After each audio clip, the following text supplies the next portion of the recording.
અંકલેશ્વરમાં રેલવે ગોદી નજીક container compound પાસે અફડાતફડી મચી ફાયર ફાઇટરોએ આગ ઉપર કાબૂ મેળવ્યો।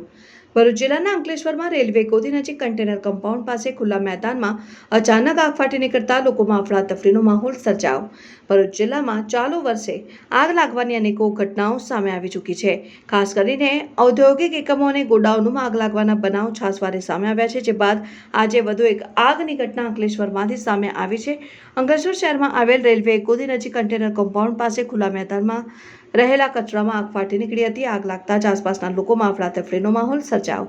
આગ એટલી વિકરાળ હતી કે દૂર દૂર સુધી ધુમાડાના ગોટેગોટા જોવા મળ્યા હતા। બનાવની જાણ થતાં જ અંકલેશ્વર નગરપાલિકાના ફાયર ફાઇટરો તાત્કાલિક ઘટના સ્થળે દોડી આવ્યા હતા અને જ્યાં મિની ફાયર ટેન્ડરની મદદથી ફાયર ફાઇટરોએ પાણીનો મારો ચલાવી આગ ઉપર કાબુ મેળવ્યો હતો। ત્યારે આગ કાબૂમાં આવી જતા આસપાસના લોકોએ હાશકારો અનુભવ્યો હતો। રિપોર્ટર અજર પઠાણ, સત્ય ડે ન્યૂઝ, અંકલેશ્વર।